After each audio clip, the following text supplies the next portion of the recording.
खुलुमबाय लोगोफोर, आंनि जिबि बड' चेनेलाव नोंथांमोनखौ गिबियावनो बरायग्रोनाय जाबाय। आं दिनै नोंथांमोननि थाखाय मोनसे गोदान भिडिअ लानानै फैबावबाय। नोंथांमोना अननानै भिडिअखौ जोबजासिम नायलां आरो भिडिअखौ मोजां मोनोब्ला लाइक आरो शेयार खालामनानै हो। आं दिनै नोंथांमोननो बे भिडिअआव खोन्थिगोन जे आधार कार्डखौ माबायदि डाउनलड खालामनो। स' लोगोफोर थौदो बिदिब्ला भिडिअखौ सुरु खालामनोसै, भिडिअखौ नायलांबाय थादो।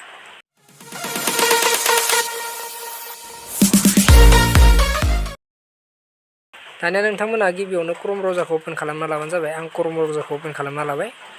नोंथांमोना बेयाव सार्च बाराव लिरबानो जाबाय आधार डाउनलड, जितु नै बे सायाव नुदों बेनिफ्राय क्लिक खालामनानै हो।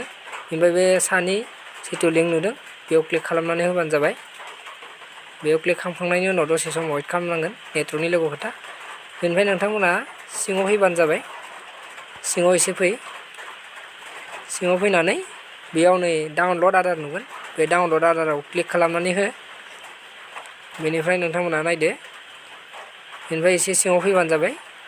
नैबे डाउनलड आधाराव बेयाव क्लिक खालामनानै हो। नैबे आरो सेकेन्ड पेजआव डाउनलड आधार नुबावबाय नोंथांमोना। बेयाव क्लिक खालामखांनायनि उनाव बेयाव नोंथांमोनखौ सिलेक्ट खालामनो होगोन एनरलमेन्ट आइडि, आधार नाम्बार, ओमफ्राय भाउचारेल आइडि। जायखिजाया आधार नाम्बारखौ नोंथांमोना सिलेक्ट खालामना लाबानो जाबाय। बे आधार नाम्बारखौ टाइप खालामना हो। आं आंनि आधार नाम्बारखौ टाइप खालामनोसै।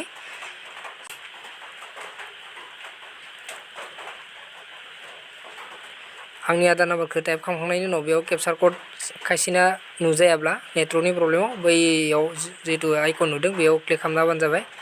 आंनिया दा नुजाबाय। बेनिफ्राय आङो बे केपचार क'डखौ फिल खालामना होनोसै बे गाहायनियाव। बे केपचार क'डखौ फिल खालामनायनि उनाव सेन्ड अटिपिआव क्लिक खालामनांगोन।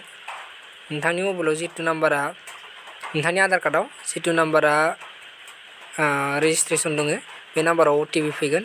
बेखौ साबमिट खालामबानो नोंथांमोना डाउनलड खालामनो हागोन। स' लोगोफोर भिडिअखौ जोबजासिम नायलां। दा आङो बेयाव क्लिक खालामनोसै सेन्ड अटिपिआव। ओमफ्राय नोंथांनाव मोनसे अटिपि फैगोन। बे अटिपिखौ नैबे इन्टार अटिपिआव टाइप खालामना होबानो जाबाय। आं दा टाइप खालामनोसै, नै आंनाव फैबाय। आं टाइप खालामना होनोसै। नोंथांनाव मोनसे अटिपि फैगोन, बेखौ टाइप खालामना हो। आं टाइप खालामना होबाय। बेनिफ्राय भेरिफाइ डाउनलडआव क्लिक खालामनानै होबानो जाबाय।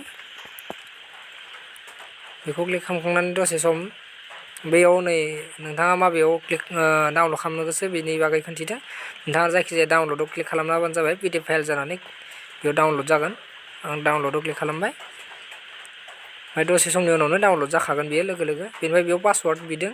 पासवार्डखौ नोंथांमोना नोंथांमोननि जितु नाम, बे नामनि मोनब्रै आखरखौ केपिटेल हो। ओमफ्राय नोंनि इयारखौ, डेट अफ बार्थनि जितु इयार बेखौ टाइप खालामनानै अपेनाव क्लिक खालामना होबानो नुजागोन लोगोफोर। बिदि खालामबानो जाबाय। दाना जेरावबो कम्पिउटाराव थांनो लागा गोनांथि गैया लोगोफोर, नोंथांमोना मबाइलावनो खालामनो हाजोबो। बेखौनो खोन्थिनो थाखाय आं नोंथांमोननो बे भिडिअखौ लानानै फैदोंमोन। गोबाङानो गोरों जाजोब्बाय दाना बेफोरखौ खालामनो, नाथाय खायसे खायसे रोङा। बेनि थाखायनो बे भिडिअखौ लानानै फैदों। अननानै भिडिअखौ मोजां मोनदोंबा लाइक आरो शेयार खालामनानै हो। आरो चेनेलाव गोदान फैनायबा चेनेलखौ साबसक्राइब खालामनानै ला। माबाफोर सोंनांगौफोर दङबा नोंथांमोना कमेन्ट बक्सआव थांना कमेन्ट खालामजागोन। स' लोगोफोर दिनैनि भिडिअआ बेखिनियानोमोन। फिन लोगो मोनफिनगोन नेक्स्ट भिडिअ'। नोंथांमोना भिडिअखौ जोबजासिम नायलांनायनि थाखाय गोजोननाय थाबाय। Thank you for watching. Bye.